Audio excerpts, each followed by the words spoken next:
Capítulo 2, a gênese da oração. Oração é a humanidade exercendo domínio sobre a terra, dando a Deus a liberdade de intervir nos assuntos da terra. Quando oramos, mas não recebemos resposta às nossas orações, podemos nos perguntar: qual é o propósito da oração? Deus não faz o que Ele quer, afinal? Por que devemos orar quando Deus já sabe tudo, controla tudo, predetermina tudo, não muda? Essas são perguntas válidas. Para respondê-las, primeiro precisamos entender as verdades essenciais sobre a natureza de Deus e seus propósitos para a humanidade que levam à necessidade de oração. O relato bíblico da criação da humanidade revela essas verdades. Para começar, Deus faz tudo por uma razão, porque Ele é um Deus de propósito. Suas ações não são arbitrárias. O Senhor Todo-Poderoso jurou: certamente como planejei, assim será, e como propus, assim será. Isaías 14:24. Os planos do Senhor permanecem firmes para sempre, os propósitos do seu coração por todas as gerações. Salmos 33:11. Muitos são os planos no coração do homem, mas é o propósito do Senhor que prevalece. Provérbios 19:21. Deus é um Deus de propósito, e tudo que Ele criou neste mundo, incluindo homens e mulheres, foi criado para cumprir seus propósitos. Portanto, quando Deus disse: façamos o homem à nossa imagem e semelhança, Gênesis 1:26, o que essa declaração revela sobre seus propósitos para a humanidade e o motivo da oração? A humanidade foi criada para refletir a natureza de Deus e ter comunhão com Ele.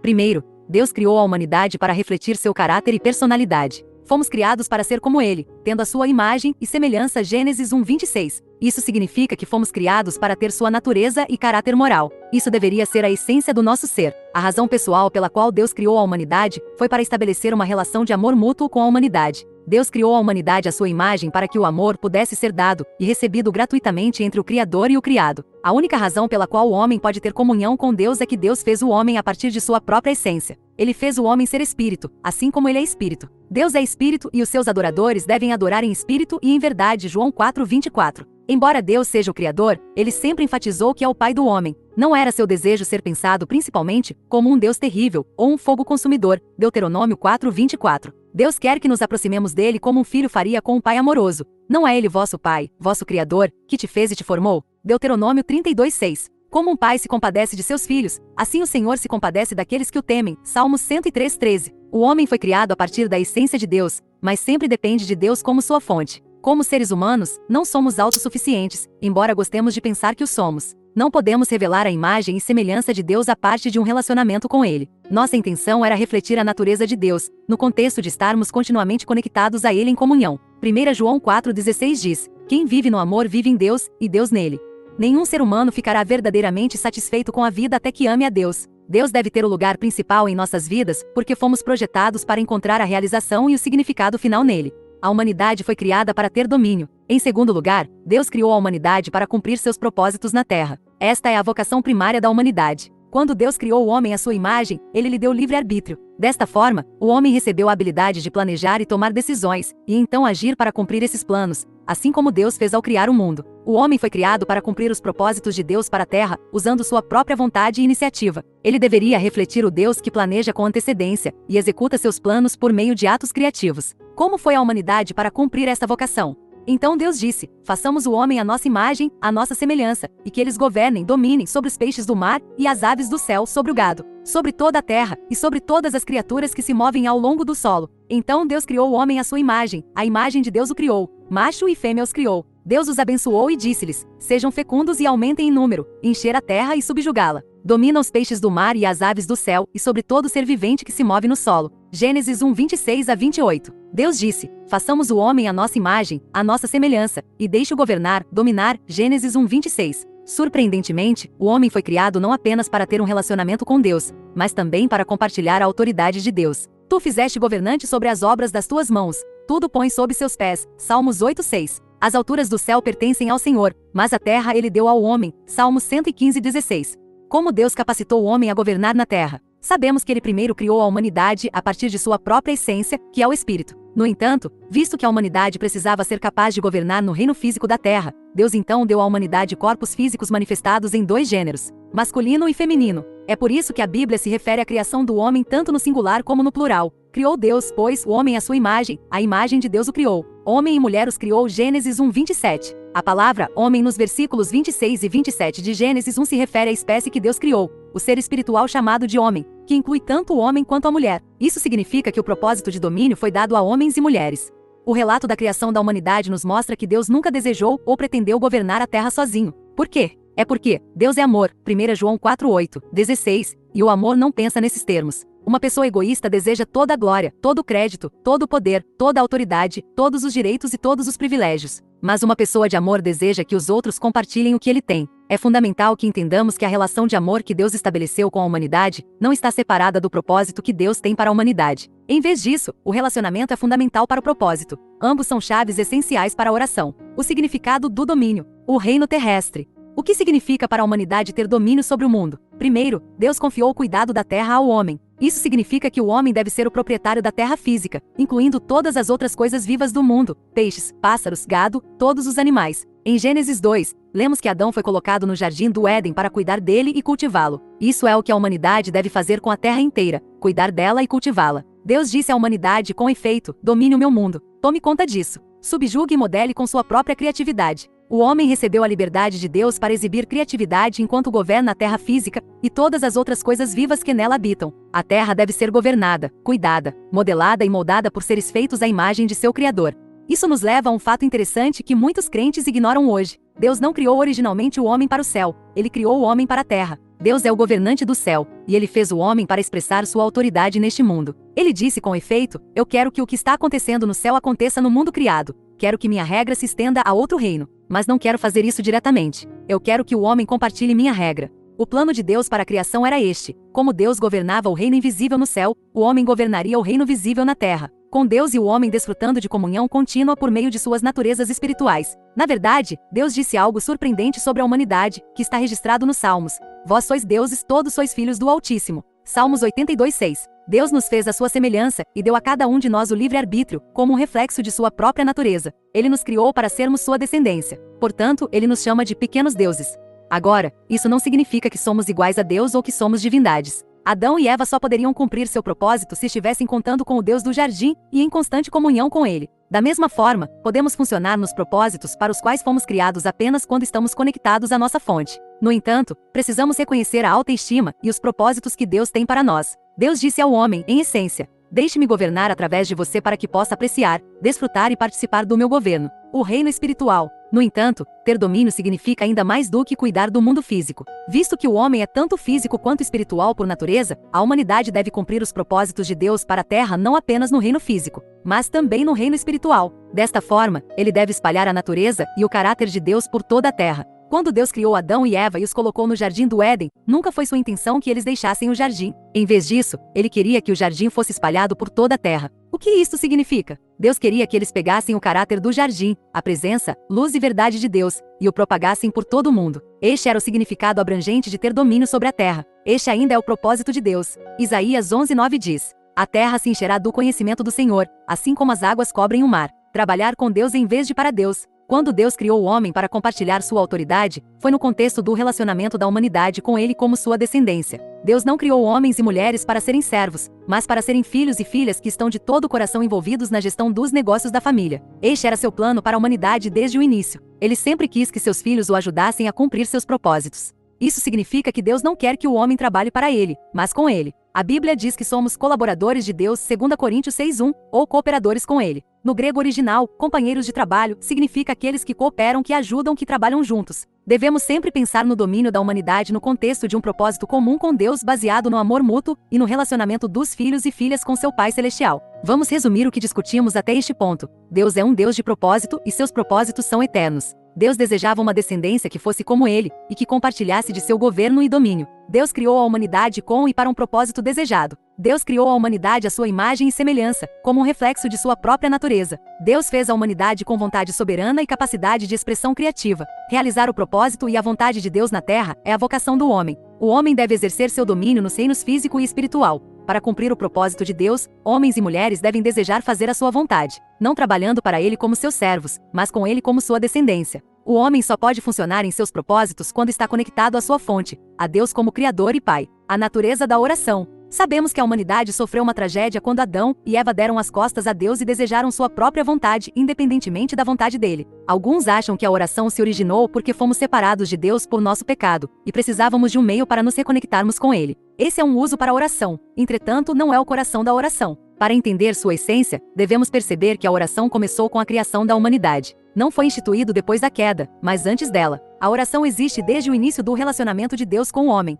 A oração é a expressão da relação do homem com Deus e participação em seus propósitos. A verdadeira natureza da oração só pode ser entendida no contexto dos propósitos de Deus para a humanidade, que acabamos de discutir. A essência da oração é dupla. A oração é uma expressão da unidade e relacionamento da humanidade de amor com Deus. É uma expressão da afirmação e participação da humanidade nos propósitos de Deus para a Terra. Orar significa comungar com Deus, tornar-se um com Deus. Significa união com Ele, unidade e unicidade de propósito, pensamento, desejo, vontade, razão, motivo, objetivo e sentimentos. H.D. Bollinger disse: a oração é um ser que expressa a relação com outro ser. Portanto, a oração é o veículo da alma e do espírito do homem, pelo qual ele se comunica com o Deus invisível. É também o meio pelo qual o espírito humano afeta, e é afetado pela vontade e propósito do Divino Criador. Portanto, também podemos dizer: a oração é o envolvimento de si mesmo, todo o seu ser, com Deus. Quem fez a primeira oração? Eu diria que foi Adão, visto que ele foi criado primeiro, e foi aquele a quem Deus falou pela primeira vez sobre como cuidar do jardim e os parâmetros da autoridade da humanidade na Terra. Gênesis 2:15-17. A Bíblia sugere que Deus tinha o hábito de andar e falar com Adão no frescor do dia. Gênesis 3:8-9. A comunhão entre Deus e Adão, e a concordância de Adão com os propósitos de Deus, formaram a essência da primeira oração. Você pode dizer: sim, mas Adão já estava na presença de Deus. Por que ele precisava orar? Por causa da queda da humanidade, ver Gênesis 3, e por causa da teimosia de nossa natureza pecaminosa. Muitas vezes precisamos preparar nosso coração em oração para que possamos realmente entrar na presença de Deus. No entanto, isso é apenas com o propósito de nos levar onde fomos originalmente criados para estar, o lugar onde Adão e Eva estavam antes da queda. Um lugar de pureza diante de Deus em que refletimos sua natureza e uma unidade com seus propósitos, em que nossa vontade está em total acordo com a vontade dele. Jesus disse: onde estiverem 2 ou 3 reunidos em meu nome, aí estou eu com eles. Mateus 18:20. O coração da oração é a comunhão com Deus em uma unidade de amor e propósito. É concordar com Deus, coração, alma, mente e força, para realizar a vontade de Deus. A oração não é opcional. Isso nos traz de volta a pergunta que fizemos no início deste capítulo: por que temos que pedir a Deus para fazer o que Ele já determinou fazer? A resposta está relacionada à fidelidade de Deus à sua própria palavra e à sua integridade para nunca quebrar essa palavra, porque a sua palavra é o seu nome. É quem Ele é. Ele disse: façamos o homem à nossa imagem, à nossa semelhança, e que ele governe, domine sobre toda a terra. Gênesis 1:26. Quando Deus deu domínio ao homem, Ele deu a ele a liberdade de funcionar legalmente como autoridade neste planeta. Desta forma, Ele colocou sua vontade para a terra na cooperação da vontade do homem. Deus não mudou este propósito quando a humanidade caiu, porque seus propósitos são eternos. Os planos do Senhor permanecem firmes para sempre, os propósitos do seu coração por todas as gerações. Salmos 33:11. No próximo capítulo, veremos como Cristo se tornou o segundo Adão e redimiu a humanidade para que a humanidade pudesse ser totalmente restaurada a um relacionamento de amor com Deus e participação em seus propósitos para a Terra. No entanto, mesmo antes de o plano de redenção de Deus ser totalmente realizado em Cristo, Deus usou humanos para cumprir sua vontade. Vemos essa verdade desenvolvida na vida de Abraão, Moisés, Gideão, Davi, Daniel e muitos outros. Deus continuou a trabalhar com a humanidade para cumprir seus propósitos na Terra, embora a parte do homem agora estivesse limitada por seu pecado e falta de compreensão dos caminhos de Deus. Portanto, nossa necessidade de oração é resultado da maneira como Deus arranjou domínio e autoridade para a Terra. Deus fez o mundo, então Ele fez homens e mulheres e lhes deu domínio sobre todas as obras de suas mãos. O homem foi criado para ser o Deus deste mundo. Ele recebeu autoridade total no reino da terra, e Deus não substituirá essa autoridade. Isso significa que quando Deus disse: deixe-os governar sobre toda a terra, Ele estava ordenando o domínio do mundo de forma a tornar o governo dos humanos essencial para o cumprimento de seus propósitos.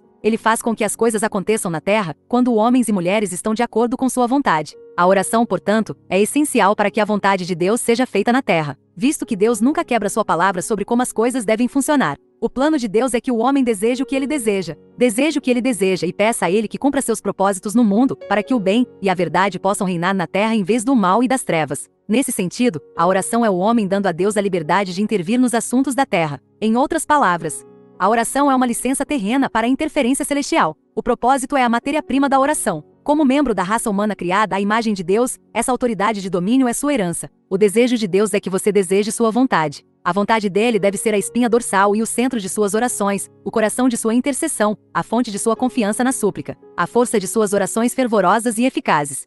Orar não significa convencer Deus a fazer a sua vontade, mas fazer a vontade dele por meio da sua vontade. Portanto, a chave para uma oração eficaz é entender o propósito de Deus para a sua vida, a razão de Deus para a sua existência, como ser humano em geral e como indivíduo especificamente. Esta é uma verdade especialmente importante a ser lembrada. Uma vez que você entende seu propósito, ele se torna a matéria-prima, a questão fundamental para a sua vida de oração. A vontade de Deus é a autoridade de suas orações. A oração é invocar o que Deus já propôs e predestinou, continuar sua obra de criação e o estabelecimento de seus planos para a terra. Desta forma, seu propósito em Deus é o material fundamental para suas orações a respeito de provisão, cura, libertação, poder, proteção, resistência, paciência, autoridade, fé, elogio, ação de graças, confiança, garantia, ousadia e paz, para suprir todas as suas necessidades. Daremos uma olhada em profundidade nessa verdade essencial em um capítulo posterior. Tudo o que você precisa está disponível para cumprir seu propósito. Tudo o que Deus é, e tudo o que Ele tem, pode ser recebido por meio da oração. A medida de nossa apropriação da graça de Deus é determinada pela medida de nossas orações.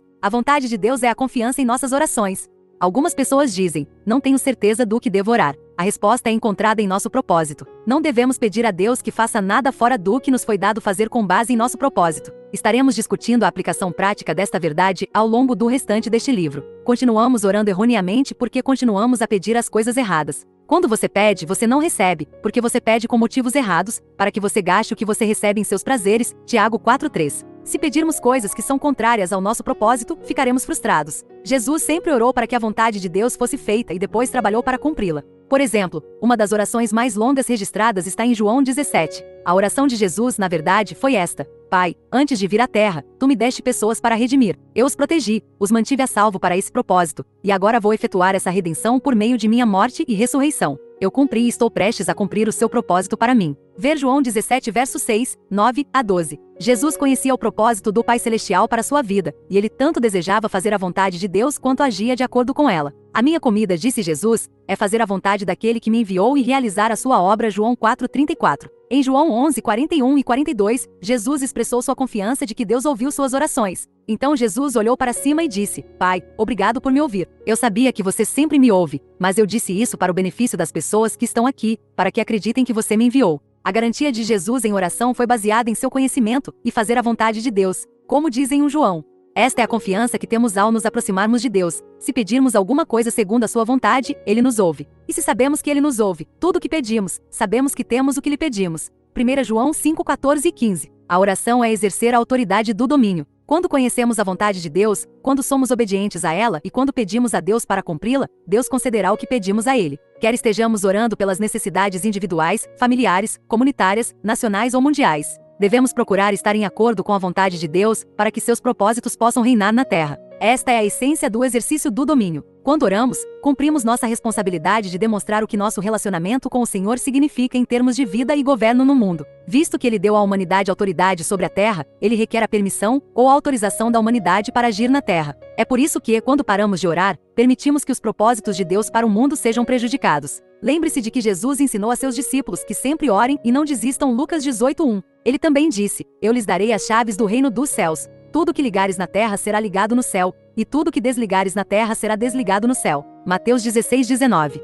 19. Essas verdades são cruciais para uma oração eficaz. Precisamos pedir a Deus que intervenha nos assuntos humanos. Se não o fizermos, nosso mundo será suscetível às influências de Satanás e do pecado. Deus acabará por realizar seus propósitos no mundo, com ou sem nossa cooperação. Se você não orar, Ele acabará encontrando alguém que concordará com seus planos. No entanto, quando você negligencia orar, está deixando de cumprir seu papel nos propósitos dele. Ele não quer que você perca esse privilégio, para o seu bem e também para o dele. Tiago 4:2 diz: Você não tem, porque não pede a Deus. A oração não é uma opção para o crente. É uma necessidade para cumprir os propósitos de Deus no mundo e em nossas vidas individuais. O tempo gasto em oração não é tempo perdido, mas tempo investido. Ao abraçarmos a vontade de Deus, ao vivermos diante dele na justiça de Cristo, ao buscarmos cumprir seus propósitos, nada será capaz de impedir nossas orações e começaremos a entender o que Jesus disse: com Deus todas as coisas são possíveis. Mateus 19:26. Relacionamento rompido com Deus significa eficácia rompida na oração. Deus deu à humanidade uma grande quantidade de liberdade e autoridade na terra.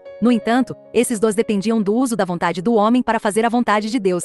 Se ele usasse sua vontade para outra coisa que não a vontade de Deus, a imagem e semelhança de Deus dentro dele seriam prejudicadas e os propósitos de Deus para o mundo seriam obstruídos. Propósitos de bondade, fecundidade, criatividade, verdade, alegria e amor. A rebelião do primeiro homem e da primeira mulher trouxe essa distorção da imagem de Deus na humanidade e, portanto, atacou os planos de Deus para a terra. Isso aconteceu porque o homem usou sua vontade para fins próprios, enquanto a vontade de Deus é baseada no amor. Como essa rebelião aconteceu? Satanás tentou Adão e Eva a desobedecerem a Deus, e eles preferiram concordar com seus propósitos em vez de com os de Deus. Ao fazer isso, a humanidade pecou e cortou a comunhão com Deus. A humanidade não mais concordou com Deus em cumprir seus propósitos para a Terra, deixando o mundo à mercê de uma autoridade renegada que não tinha mais os melhores interesses de Deus em mente. Na verdade, o homem perdeu sua autoridade para Satanás, a quem ele escolheu para servir no lugar de Deus. Isso significa que a queda introduziu um novo governante na Terra, um determinado mais para a destruição do que para o crescimento em piedade e fecundidade. Porque Satanás usurpou a autoridade da humanidade na Terra, o apóstolo Paulo se referiu a ele como o Deus deste mundo, 2 Coríntios 4:4. Quando Adão e Eva romperam seu relacionamento com Deus, sua eficácia na oração também foi quebrada. A verdadeira oração é mantida por meio da unidade de coração e propósito com Deus. Só então podemos cumprir os planos e caminhos de Deus. Quando oramos, representamos os interesses de Deus na Terra, e a representação requer relacionamento. Portanto, nossas dificuldades com a oração podem ser atribuídas à queda e à natureza caída do homem resultante, por meio da qual fomos separados de Deus. Mesmo como crentes redimidos, devemos reconhecer e agir de acordo com quem somos em Cristo e com os princípios da oração que Deus estabeleceu. Se quisermos ser restaurados aos seus propósitos na área crucial da oração, podemos não pensar na oração como uma área na qual precisamos ser transformados pela renovação de nossa mente, Romanos 12:2. No entanto, uma vez que a oração eficaz tem tudo a ver com estar unido com Deus em um relacionamento de amor, ter um coração e uma mente em união com a vontade de Deus, obter discernimento em relação aos seus propósitos e exercer fé em sua palavra, é uma área vital na qual precisamos ser transformados. A oração não deve ser aberta, deve ser dirigido por um propósito, motivado pelo conhecimento dos caminhos e intenções de Deus. O propósito de Deus para a humanidade é eterno. O texto completo de 2 Coríntios 4:4 diz: O Deus deste mundo cegou as mentes dos que não creem, para que a luz do glorioso Evangelho de Cristo, que é a imagem de Deus, não brilhe para eles. É interessante notar que, no grego original, um dos significados da palavra mundo neste versículo é um espaço de tempo e uma era. Na verdade, algumas versões da Bíblia traduzem a primeira parte do versículo como o Deus desta era. Talvez o uso desse termo tenha o objetivo de enfatizar o fato de que Satanás pode ser o Deus deste mundo agora, mas não será para sempre. Seu reinado durará apenas por um tempo, apenas por uma idade específica. Os propósitos de Deus são eternos, e ele tinha um plano em mente desde a fundação do mundo para restaurar a humanidade a si mesmo, para que nosso espírito e nossa mente pudessem ser totalmente renovados em Deus. Deus nos salvou e nos chamou para uma vida santa, não por causa de qualquer coisa que tenhamos feito, mas por causa de seu próprio propósito e graça. Esta graça nos foi dada em Cristo Jesus antes do princípio dos tempos, 2 Timóteo 1:8 e 9. Ele nos escolheu nele antes da criação do mundo para sermos santos e irrepreensíveis aos seus olhos. Por amor, ele nos predestinou a sermos adotados como seus filhos por meio de Jesus Cristo, de acordo com sua vontade e vontade, Efésios 1:4 e 5. O plano de Deus era que a humanidade fosse restaurada e a terra renovada por meio de um novo governante, o segundo Adão, totalmente humano, mas totalmente divino, que seria perfeitamente um com Deus e seus propósitos, o homem Cristo Jesus, 1 Timóteo 2:5. Pois um menino nos nasceu, um filho nos foi dado, e o governo estará sobre seus ombros. E ele será chamado Maravilhoso Conselheiro, Deus Forte, Pai da Eternidade, Príncipe da Paz. Do aumento de seu governo, e paz não haverá fim. Ele reinará no trono de Davi e sobre seu reino, estabelecendo e sustentando com justiça e retidão daquele tempo em diante e para sempre. O zelo do Senhor Todo-Poderoso fará isso. Isaías 9:6 e 7. No próximo capítulo, veremos como Cristo restabeleceu a autoridade da humanidade no mundo e restaurou para nós o propósito e o poder da oração. Vamos orar juntos. Pai do céu, você disse: muitos são os planos no coração do homem, mas é o propósito do Senhor que prevalece. Provérbios 19:21. Pedimos que cumpra a sua palavra e faça reinar o seu propósito em nossas vidas. Todos nós temos planos e metas que buscamos. Pedimos que estabeleça tudo o que vem de ti, tudo que está de acordo com o seu propósito, e faça desaparecer tudo que não é do Senhor. Te oramos como nosso Criador e nosso amoroso Pai Celestial. Afirmamos que é o Senhor quem trabalha em nós para querer e agir de acordo com o seu bom propósito. Filipenses 2:13. Renove nossas mentes para que possamos compreender seus caminhos e seus planos mais plenamente. Oramos isso em nome de Jesus, que é o nosso caminho, verdade e vida. Amém? Colocando a oração em prática. Pergunte a si mesmo: eu já deixei de orar porque senti que Deus faria tudo o que ele quisesse de qualquer maneira? Se o verdadeiro propósito da oração é cumprir os propósitos de Deus na terra, quanto sei sobre esses propósitos? Como posso aprender mais sobre os propósitos de Deus? Tenho resistido à vontade de Deus em alguma área da minha vida?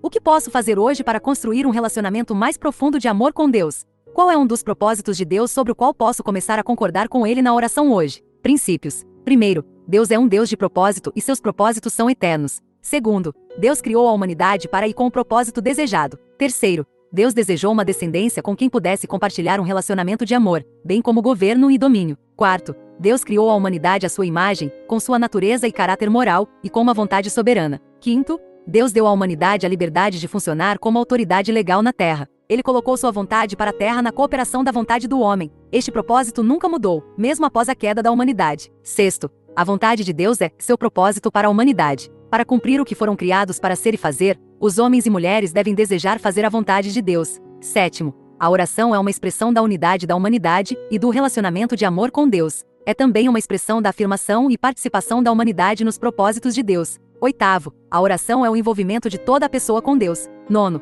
a oração é o meio pelo qual o espírito humano afeta e é afetado pela vontade e propósito do Divino Criador. Décimo, a oração não é opcional. É essencial para o cumprimento dos propósitos de Deus na Terra. 11º, oração é o homem dando a Deus a liberdade de intervir nos assuntos da Terra. 12º, quando conhecemos o propósito e a vontade de Deus, quando somos obedientes a eles e quando pedimos a Deus que os cumpra, Deus concederá o que pedimos dele. 13º, quando Adão e Eva romperam seu relacionamento com Deus, sua eficácia na oração também foi quebrada. A verdadeira oração é mantida por meio da unidade de coração e propósito com Deus.